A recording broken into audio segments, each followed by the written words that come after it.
when you came in and you were given this assignment, see, there's also this thing that the politician of the day, whoever is the home minister of the state or the chief minister, somebody has to say that, okay, there be zero tolerance. So let's get this officer and give him a free hand as to how he has to clean up. So unless both are in tandem, it doesn't work. And it worked in your case.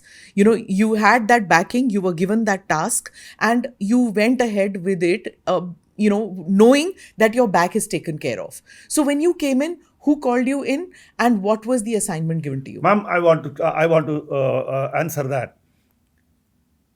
See, these gangsters were shooting people in, let us say, 40, 50 and all that. In 95, if you see, Gulshan Kumar was shot in 1997. The Commissioner of Police was transferred immediately because Bollywood was shaken up. In 95, if you see, Om Prakash Kukreja, one top builder, was shot. Vallabh Thakkar was shot. They were all worth hundreds of crores. Right next to the place where we are sitting, one Pradeep Jain, when Gulmohar Society was shot. Like that, dozens and dozens were shot in 95. Taqiyuddin Wahid, if you remember, he was the MD of the East West Airline. Allegedly, they said it was owned by Dawood Ibrahim Binami. Yeah. So Chota Rajan's man called Rohit Verma shot him. That airline only closed down then. Obviously, the pivot or the axle broke. Okay. That was the background. Every year, they were shooting from 1980. In 1980, 81, 82, 83, they cleaned up each other by shooting people in Gujarat, Baroda, Mumbai, everywhere. Later, they became international. If you ask me later, I'll tell you how they became international. The theater of war was expanded to foreign countries too. I'm now building the background as to how these things escalated. Then, October 97, allegedly, one boy called Javed Fauda was shot dead by an officer, inspector, and they said he was a peanut seller. And then they said it's a false encounter. And activists like lawyer Sebastian filed a PIL. And this Abu Asmi, the leader of Samajwadi Party, filed. He was against the police all the time. So that Bombay High Court gave this to the principal sessions judge of the Mumbai court called Justice Agyar. I call him Justice because he became High Court judge later. We worked together also on some other occasion. He enthusiastically investigated, inquired is the correct word, and said Javed Fauda was shot dead. It was a fake encounter. That shook the police because they were going on unabated, saying that they are the thing and all. Then he also went a step further, investigated 95 other incidents and said they are also fake. So imagine the shake, the shock, the spinal cooling down of the police. They went frozen. This very famous, all these encounter specialists were all involved in that murder cases. If they were convicted, 95 sets of policemen would have gone behind for murders. So they said, "Hum ye kyun kar rahe hain? What for?" Whatever illegal thing they did, benefits and all apart, they were doing some kind of a job on which will some cleanup, whatever. We can't justify that, but then it was all under law, section 100 of the Indian Penal Code. We'll come back to that later. Coming to this story, our original story, when this happened, the Bombay High Court took it as a trial. This report was argued, and we had Mr. V.R. Manohar, a very top lawyer from Nagpur. He did it pro bono for us. And then he argued and I briefed him, supported him. And my Commissioner of Police, Mr. R.H. Mendonca, was a tough, non-corrupt, straightforward, who backed me completely. And then he was there in this incident time also. And then I was brought by him and by Mr. Inamdar, another top IPS officer, non-corrupt, straightforward.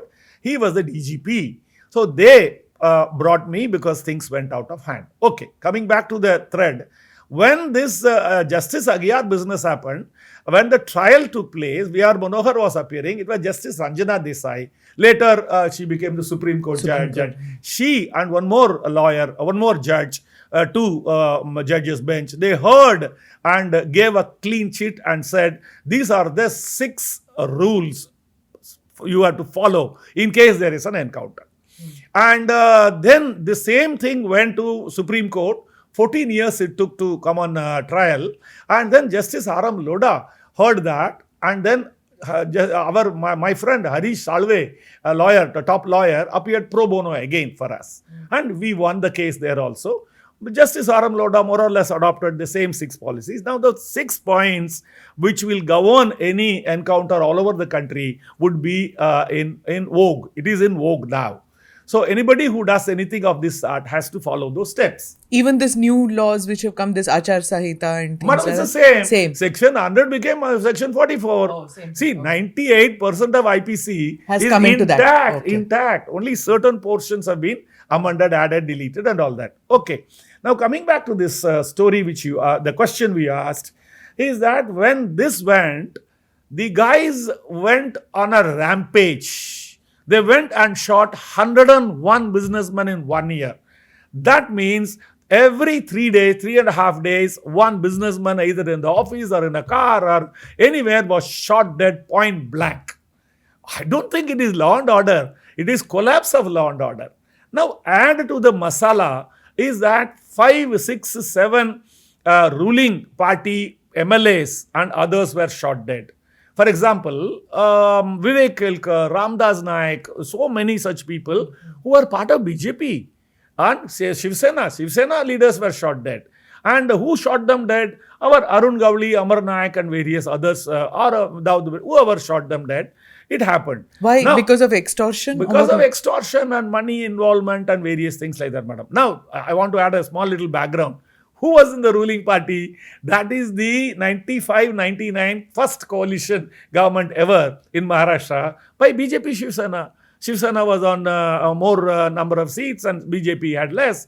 And Manohar Joshi Sahib was the CM. Very educated. He was called Sir, Professor and all that. Mild-mannered man. Mild-mannered, nice person, madam. And then Mr. Gopinath Mundi. He was the deputy CM and he gave me a complete chit. You just do whatever it is. Okay.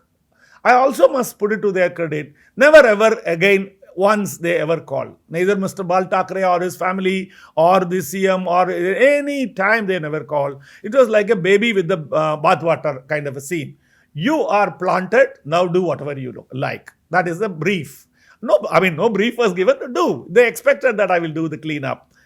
And then I I joined, let us say on 1st July. And 6 months in 90, as a crime branch head. As a crime branch head. But I must also tell you, I had a complete knowledge of this whole Mumbai police and function because 93, 94, 95, I returned from IB, worked for 6 years in IB here only. So I was watching all the thing. For example, 93 Blast. I watched it from the very close quarters. That was done by Dawood Ibrahim. If you ask me, I will describe later. And so I knew the policeman. Earlier, I had worked as an immigration chief, DCP special branch too. So these are the foundations for me. Additional CP crime, that is the time when the Bombay bomb blast was being investigated by Mr. Eman Singh. He was a joint CP and was his deputy. I was number 2 there. So I knew all these things intimately. Namaste, Jai Hind. You're watching ANI podcast with Smita Prakash. अगर हम उसको मस्जिद कहेंगे तो फिर विवाद होगा। The issue is टूटा है क्या भारत? 400 पार का मतलब ये है कि संविधान खतरे में है। क्या हम लोग ये निर्देश देते हैं कि फला को गिरफ्तार करके जेल डाल दें? वही तो कह रहे हैं सब। ये बेबुनियाद निराधार आरोप। सच्चा सुनना चाहो देखो स्मिता प्रकाश ANI, it does not lie।